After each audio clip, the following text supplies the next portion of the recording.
Ma Mission TV, le miroir du monde. Aspect spirituel est là qui s'y peut tout les frères Michon sont propres et puis ils sont propres et on sait tous que quand on fait la politique, il y a terrain qui est trop glissant. Tu as vu que le politicien, on dit que le politicien, la politique marche avec le mensonge. Son politicien, le coup 10, le coup 10, vérité 10, le coup 10, donc et puis ça frère Michon, aux hommes de la Bible. De toute façon, au la famille catholique, dans la famille une famille chrétienne, mais tout le monde a changé les pieds sur terre. Aspect spirituel, aspect spirituel, comment faire de vent, je ne sais pas si tu peux m'aider. Et comment aspect spirituel, c'est un aspect spirituel. Frère Michon, dans sa politique, ceux qui n'ont pas de à resign. Donc, laisse tomber. Donc, on a démissionné. Ceux qui n'ont pas de calme, j'ai démissionné. Parce que, au moins, on a démissionné. Parce que, oui, ça n'a pas de faire la politique. On ne peut pas démissionner. Parce que, nous avons une injustice. Bon, merci, Mingi. Frère Patrice, premièrement, il faut retirer moi, nous avons président dans ma tête. Le président, il y a surtout même la musique chrétienne. Nous avons un nombre de le président, il y a surtout même la musique chrétienne. Nous avons un membre AMCC. Donc, le frère Patrice, c'est mon grand aîné dans la musique. Mais ce n'est pas mon président. Vous allez appeler président dans la tête. Vous allez appeler président dans la tête parce que nous sommes membres de AMCC. Donc, comment nous sommes membres de AMCC dans la président? Si on a mon nom, on a le frère Patrice. On a le président. C'est le frère Patrice, nous sommes c'est tout. Ma Mission TV, le miroir du monde. Au Mont Forti, c'est Likia. Au Mont Forti, c'est Likia. Merci beaucoup de nous suivre AM TV, le miroir du monde. La vôtre habite à Enzamo dans votre micro. Merci beaucoup d'être là pour nous. Et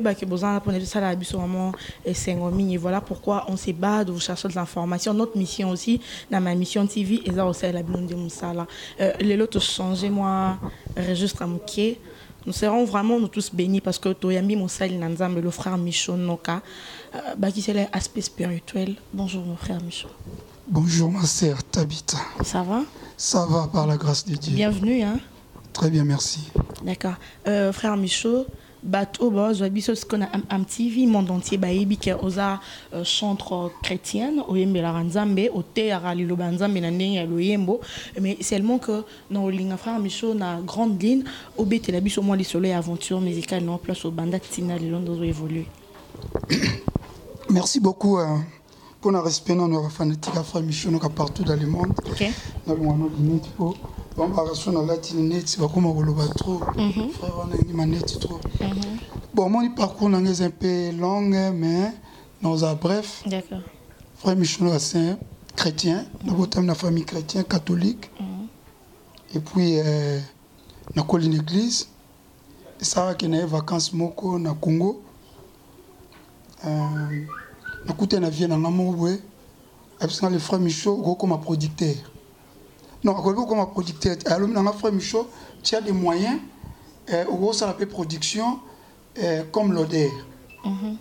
Avec vous proposé à l'époque, bon, ce qu'on a fait tout ça, ni. Oh, t'es des aboués. Oh, à l'époque, on va nini.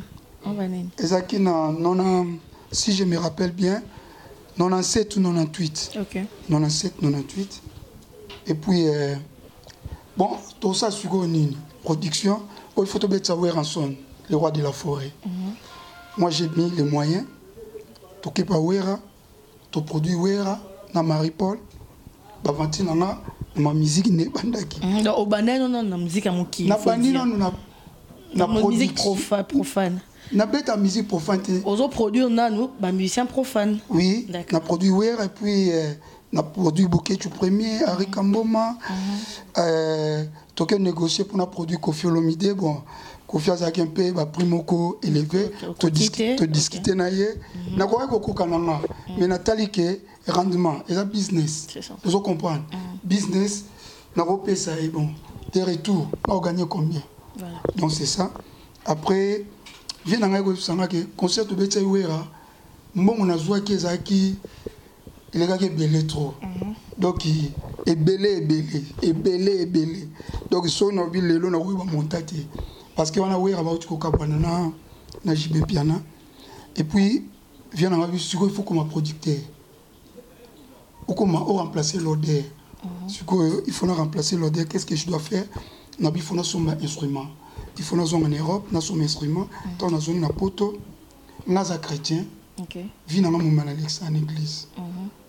Ndé et au sala que l'église na biso.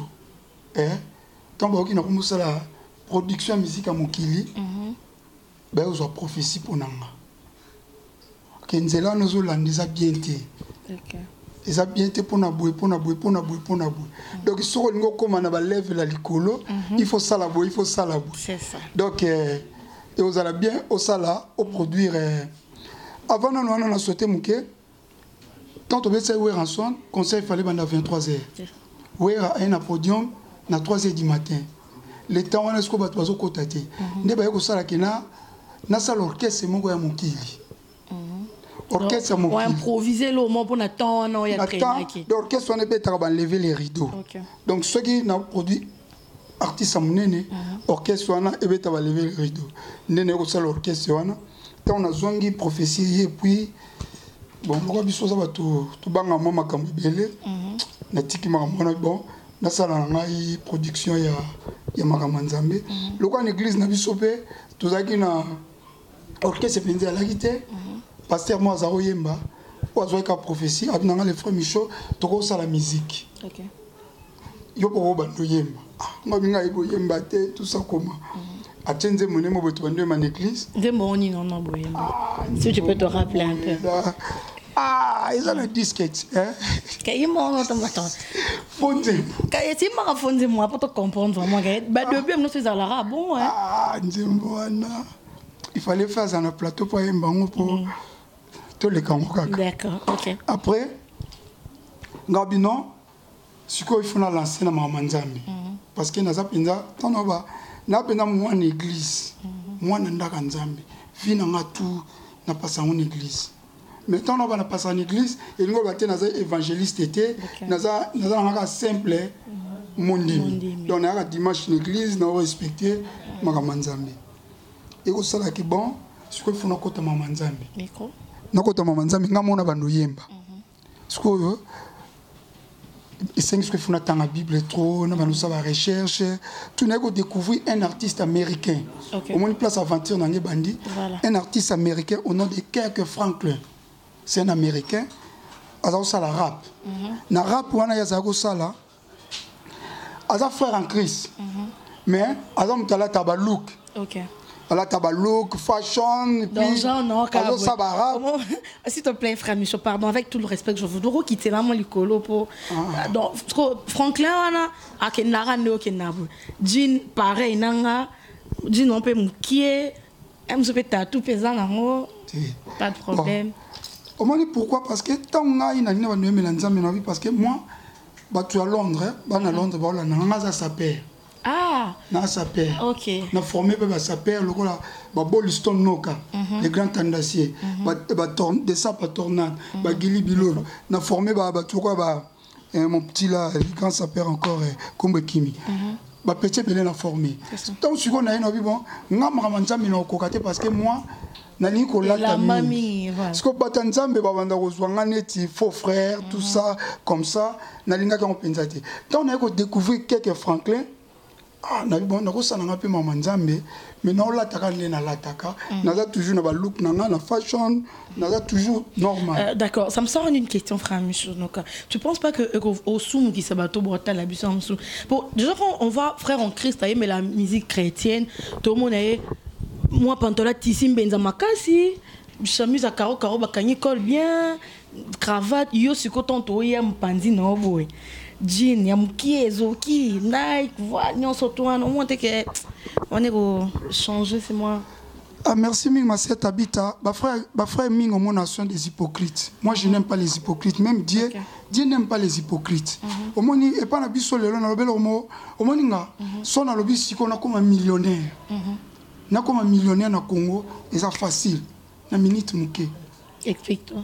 Parce que nga so na bina changer ka habillement nalata sapa nalata classique cravate na comme il faut prophète na bando beta pe banzondo na bando zo pe bala il y a danger pour na beta rapé so na bika na la cotis esprit qu'il faut prophète no sara na mbongo mais ce que ils a bien été au moins il y a la plupart il y a ba frères en Christ baza ba hypocrite en plus mingi ba na mbongo te so i baza na mbongo au mona pe nenga zalaki au mona pe habillement ne peut changer et là tu ne peux changer soit zaki na mutuka moko boye au mona pas comme na mutuka moko pe alix so pe na coulisse ba chéri pe belé voilà c'est que le long non baté na bien autant que Moussa Nzambe autant que honorable député non baté to fond là non moi pas Joanna famille so naza na ba casquette nyoso tout na moment où naza o ya minga attaquer ngai na en tant que deux personnes qu'on changer de personnalité na o ya minga attaquer changer de personnage plutôt donc en tant que chanteur de l'Éternel puis en tant que politicien parce que avant moi je suis combattant. Moi, je suis combattant activiste. Donc, il y a mis deux casquettes. Casquette artiste et puis casquette... Homme politique. Homme politique. C'est ça.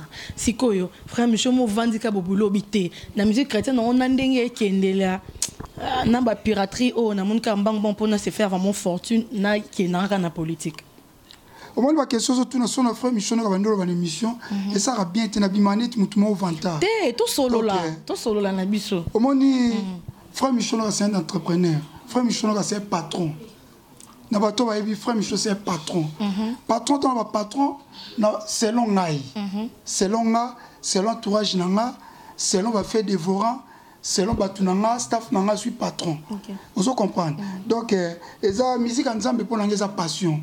Na sa musique en Nzambe penza pour na s'enrichir. Donc pour gagner na yote. Parce que ngani na sa ko investir na musique en Nzambe parce que j'aime ça.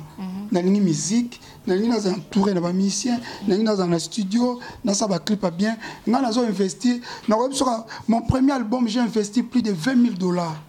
Mais son ambition n'a gagné rien. Neko kita deuxième album plus de $15,000. Troisième album nangai $10,000. Clip on a auto ça la kaka lobby $7,000 pour réaliser clip.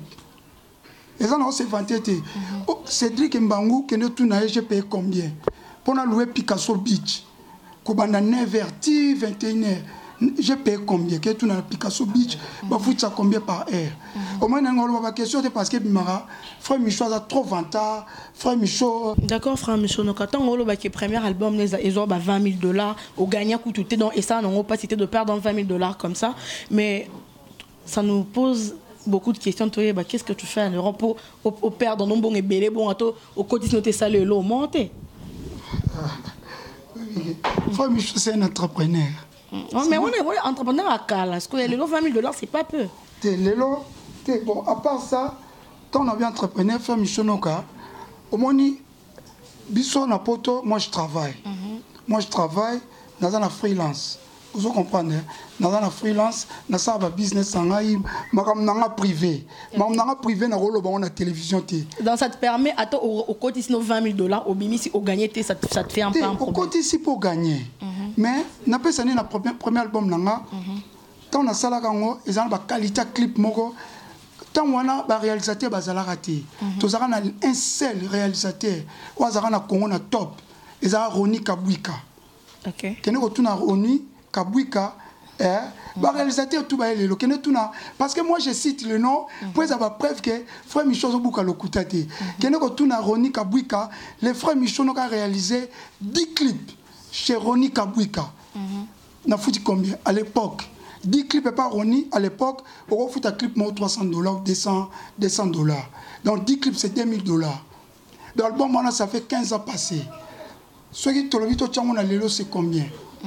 Roni Kabwika est vivant, a commencé à filmer, en tout cas, coup de chapeau à Roni Kabwika. Parce que moi, dans le Magamon, on a la preuve. Donc c'est ça. D'accord. Non seulement que tu as déjà assez, pour te comprendre que nous travaillons à part musique, à part le monsieur honorable, aux patrons, aux entrepreneurs. Mais et côté aux sous la politique, frère Michel, on en partout. Oui, sur la politique. Ah, oui, frère Mourou, tu as combien dans la poto, frère Michel, à Koki, ma musique, en Zambie, la politique, pas un bon côté. Bon, moi, combattant en Angleterre, naza un combattant actif. Donc il y a un grand combattant. Okay. Dans un grand combattant, je peux citer les noms. Autour Bangando le crocodile, Emeka Manzango, Bambando Mengo, Maître Baina très très fort. Donc naza un combattant actif. N'a comme on a un moment où na comme activiste parce que le combat na activiste ils appellent le commoté.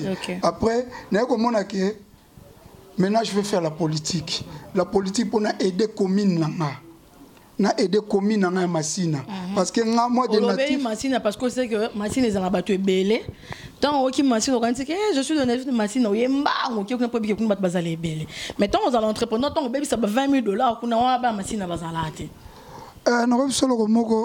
il fallait autant ça micro na balader na Masina na répondre à la place à bana Masina te bana Masina ba web soki emishonoka omoninga tona uta poto na lala ke pa na biso na Masina chez biso avenue Malembe numéro 21 na lala kana Masina na ba musicien nga tozola lesika moko bana Masina yiki na lala kana bango esika moko na lamuka kana bango esika moko donc ezate que ou bien na yé pour la popularité non na yé ko sauver commune nga est en danger commune nga est en négligé au moins en 2006 bana Masina bayaka na postulé na bate moi je peux pas faire la politique en 2011 bayé moi je peux pas faire la politique mais maintenant on a eu décision que au tour ce qu'on a son a poussé au nez OK maman bon tour na yé parce que na monique bato belé na pesinet ba député na biso belé à Masina en tout cas mingi basali le côté pour na Masina obi ke nga na Masina voiture na ngekota ka tiche biso mais lelo voiture na ngekota souté il faut na tika mona na boulevard na koti makolo nzele za bien te et puis na bakulu na baleki trop liboso ngaza Masina na kotambola hernios na lingi donc itoza na ba faille ebele mbula soke beti ba flaque d'eau ezo bimisa bangungi donc eza biloko yo nga na yende pona na défendre bana Masina en plus na koyebi so omoninga salaire nanga na ko renoncer nango et au Kendeka pour nous mutali Masina. Ah ouais donc c'est aussi une promesse que le salaire na yo kuna parlement aussi mbangote. Na aussi mbangote. Et zaka pour na ba Masina. Et ko zaka pour na ba Masina. Nazo promettre télévision bili le tikalaka. OK. Bili le tikalaka. Info bano zoate non c'est pour na ba Masina. Pour na ngai na ko zo info. On les a posé on a élite tant ko ma élite on demande on souté. Ezali pas likolo makasi tozomona tozoluka Masina au changement. Beaucoup plus ça la bon ouais. So ka bana Masina pe so voit au changer qu'on voit na ba commune mo bon au moins bana Masina baebi ngai en tout cas baebi nga baebi ba petit nanga baebi ke vient na biso missionoka ba grand nanga baebi vient na biso missionoka na ko sepela comme so na micro na yo na bana Masina ba ozelanga ba yambanga na ko inviter yo parce que les émissions mokaka au bensenga na ko inviter bino na Homo Fortis boye na Masina na boye na Masina jour ba ko yambanga ba tapino na inviter équipe momba MMTV boye na Masina boye na Masina omona nde ba Masina ba ko yambanga omona Nazanani na Masina. Voilà. D'accord. Le frère Michel donc aspect spirituel je insiste hein? Mais on bon point ni. Nani? Pourquoi aspect spirituel? Aspect spirituel est là qui si bopé to nanzoto pe na molimo. Le frère Michel a propre. Et puis naza propre pe na molimo. Parce que toi qui toi tika na molimo on sait tous que quand on fait la politique exactement il y a kanganzoto wana oebi terrain qui est trop glissant. Tu vois que place au le politicien on dit que la politique marche avec le mensonge. Son politicien le baba le kuta 10 le kuta pesa 10 vérité 10 le kuta pesa 10 donc zandenge moko et puis zablo mo kanganzo to po mtu nga me quoi simba parce que frère Micho oza muto bible auto façon au na famille catholique dans famille ya famille chrétienne mais tout le monde kuna tu éviter changer les bisoté aspect spirituel long aspect spirituel comment faire de France je sais pas si tu peux m'aider et comment aspect spirituel ça aspect spirituel frère Michel dans sa politique ceux qui n'a monnaie simbité à resign donc laisse tomber donc n'a démissionné OK ceux qui n'a monnaie calme que je démissionne parce que au moni makamso moyen alobe ate nako démissionner parce que oui eza na bato mosusu mpe bakufi na politique bato mosusu mpe badémissionner parce que ngaza moto nalingaka injustice te nga moto ya justice soki namoni eloko moko boye oyo ezosimba te d'office nako démissionner nakobuka lokuta te nako démissionner d'office na tiki dans son parlement simbi na ngote d'office rotika na yo bon na parlement le problème parlement zanini na parlement nazo défendre peuple nazo sala motion soki na la motion na côté ici nazo défendre peuple nazo défendre commune nanga déjà on adoré la partie nini déjà bon na moment où naza pas ya les pacificateurs Vital Kamerhe na lundi mo be mission na yo na lundi mo be mission na belé je sais que tu n'arrêtais pas de dire que yoza moi na ya Jean-Pierre Bemba mais par contre grande surprise OK na INC pourquoi bon merci ming oh bato ba yebi ngaza bembiste OK ngaza bembiste mais moi na politique ezaka na ba idéal idéal bon na ko kokota pe MLC mais namoni ezala Vital Kamerhe ezala Jean-Pierre Bemba bango tout bazaka na souci ya changement ya mboka donc yango na préféré na ke na UNC bengo batel ko na ke na UNC na boy Jean-Pierre Bemba non Jean-Pierre Bemba reste toujours mon vieux mon grand frère donc mais na ke na UNC parce que eza choix oyo na sepeli na sala eza choix na sepeli na sala choix na ne bango tout ba grand frère na mais eza ba choix mususu eza yo moko vandi au raisonner na que ceci OK koto na kenete mais il faut ba que loko mona webisa yo ezaka les amis batumso asaka les amis de Jean-Pierre Bemba batumso asali MLC tant on va MLC et loko mususu les amis de Jean-Pierre Bemba pour soutenir le leader non MLC OK donc naza les amis de Jean-Pierre Bemba mais tu n'es pas dans naza na MLCT naza na UNC et pas les pacificateurs Vital Kamerhe d'accord ce que au changement retourne il en a musique chrétienne oyo zali frère mishonoka aspect spirituel on sait que au vanda kalibanda na Londres tant ils ont est-ce qu'on pensait peut dire au coup en habité que moi on a président la bino ba chantre union soto Congo pasteur au mot tu vas m'aider pasteur frère le frère Patrice est-ce que azap non la musique est-ce que on imagine bien que ndoko kuta no pesa tambo tapamba ayeba que les qui naé ya za président naé de loin peut-être à tu l'as fait déjà bon merci mingi frère Patrice premièrement il faut retirer moi naza président ngate aza président ya batunyo surtout ba musique chrétienne nous ali banda mboko to te aza président batunyo sur ma musique chrétienne te ah bon ngaza membre MCCT donc le frère Patrice c'est mon grand aîné na musique mais ce n'est pas mon président akozala ka président na ngate akotika la ka président na ngate parce que ngaza membre ya MCCT donc comment naza membre ya MCCT za président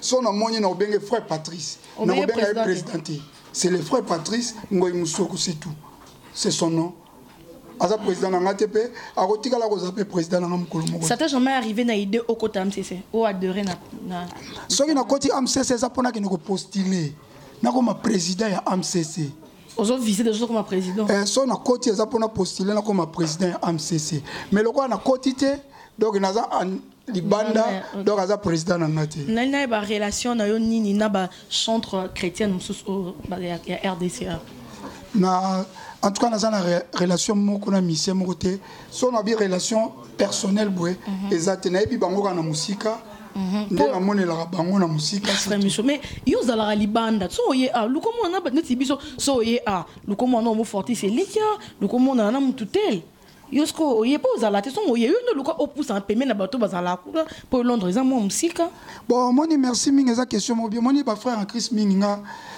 soki okomona ye ya komona neti yalinga fula yo et puis ngaza moto oyo soki opesi nga rendez-vous audience naya soki olobi 15h c'est 15h 12h c'est 12h soki naye pano na otienga na porte nazelaka 10 minutes te même chez le président de la République so abengisi nga alobi nanga 15h naye 30 minutes nga nakei respect à l'air dans le principe obengisa nga à 13h nazalaki déjà presque 13h je constate vous êtes fier Yo ça la nzamba ça majunda balo fier. Tu as fierté, et ça va principe. Au moins il y a on a beaucoup Congo zo kufa parce que bato baza na principe té. Na repère exemple moko na koti na UNC. Il faut tous en réunion. Et là, on va venir réunion à 15h. Moi, je serai à 15h juste. Donc, 15h15, soit réunion bandite, n'a pas accueilli. Mais 15h juste, il y a Zawana.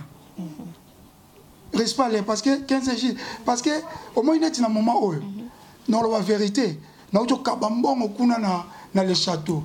Oui, ça qui permet de kabati. À part sa père, tu as vu qu'on est bilamba. Tu as vu qu'on a le château. Alors, c'est un spectacle. Tu as vu qu'on est gangi. Ta studio ne gangi. Ta studio ne gangi. Elle est que tu. C'est faut kabambon. La studio ne gangi, frère Michou. Et puis, frère Michou, Azaz sa père. Et puis, non. Parce que, au moins, c'est ça l'inine. Problème est ça nini. Nous avons un problème au soukwa makoloté. Quand on a eu awa, na luki sur place au vendre et na bon, na profité na kene na les châteaux, na soukwa makolo. Et ça va principe il y a time. C'est ça. Il y a un moment mboka il faut qu'il ait bien, bah tu vas respecter l'air, bah tu vas respecter au papa tient tiseke dans baka état de droit. Au moins ceux qui les lo, to comme un état de droit na Congo, respect à l'air, makamnyo so et ko changer. Bah ben il pas ministre, ministre le vino na 13 yemopé. Il faut respecter quand même les. Voilà. Merci beaucoup. Je rappelle que sur le frère Michou, donc aspect spirituel. Nous avons à Londres, un moment où vous méritez, un moment où nous prenons respect de notre position à MTV. Le frère Michou, on n'a vraiment pas beaucoup de temps. Le mot fort, c'est lui qui m'a fait signe de retenir Nini. Tu sais que dans pas trop longtemps, tu as vu qu'il y a Sikeko Bima. Je te laisse nous dire tout. Ça sort quand? C'est quoi le titre pour bientôt déjà le monde sera en ébullition? Merci Mingi. Bon, et là on a eu pendant que ça n'a kini, on a déposé candidature pour la députation provinciale. On a député déjà candidat député provincial il y a commune il y a Massina. Donc il y a déjà tu as déjà record à 100%. Tout le bang langote. Deuxième il y a eu la clip nanga générique nanga ya sika comme nango cette fois-ci. Cette fois-ci c'est Michou Noka. Cette fois-ci, c'est moi. Cette fois-ci, c'est moi. Tout de suite, on sali générique. Et Kobima, dimanche, oyo, na 20h. Si tout va bien, tu vas aller dimanche na Caribou Variété, en exclusivité, pour na Rolexango. Et puis, na YouTube, na la plateforme Nyoso, na la trace. La chaîne Nyoso, la trace gospel, BT gospel, et on a tout. La plateforme tout. Oh, il y a télévision. Chaîne abantillé, américain, Trace Gospel, BT, bana potonyoso, na 20h déjà, fungo la chaîne de la télévision, fungo la YouTube na yo, kota na page na Facebook, déjà cette fois-ci c'est Michou Noka. Cette fois-ci c'est Tabita. Cette fois-ci c'est Tabita. Cette fois-ci Bagouma Moutou. Donc c'est vraiment nous. Voilà, tu retenu niveau comme Nasuka, dédicace na baba. Bon, tu retenu quand à moment où on a passé no Big John Kamba le leader. Hier muta soutenir ngai, Big John Kamba yo ngwana na on a passé wambota to. Impresario Claude Ndombasi, azana kini fallait to zana mais azuma contre état etos bakala pazana kini. D'abord santé papi nimi, maître Baina très très fort, Blanchard Maïza et puis na pesi staff nanga nyonso balinga Michou Noka na pesi Boliston Noka le grand tendance mbote Rifin Kota na pesi mbote trop ozo soutenir nga penzo zo tikanga te yaza aza confrère na yo aza na Paris Rifin Kota na pesi mbote ans na Bundes Libanga yango lelaki mena mona pe code. Merci. Oh d'accord, merci beaucoup le frère Michou Noka. Nous on te dit un grand merci d'être le nom. Moi aussi je dis merci. Merci beaucoup. Merci à vous tous et à toutes. Okay. Merci beaucoup mon Forticelli, merci à la grande équipe, merci à Lekechou, merci à Jaël Show, merci à Wadol. Tony c'est le studio maintenant je pas pu. Tous autres l'appel au frère Michou nenga salut kuna dans les châteaux. Frère Michou biso peto CP là. Merci beaucoup à Eumé, Patricia Tchumboul, le couple Tchumboul. Merci beaucoup à ingénieur Emmanuel Koba. Merci beaucoup à merci beaucoup à Patrick Mosego. Merci beaucoup Mémido sur autoroute. Merci beaucoup tonton Salim Kapessa. Merci beaucoup Titi Chibola Babi de la part de Lekechou. Merci beaucoup à Myriam Okonzewan de la part de Homo Forti Celica. Bisous, à la prochaine. Bye. Homo Forti Celica. Homo Forti Celica.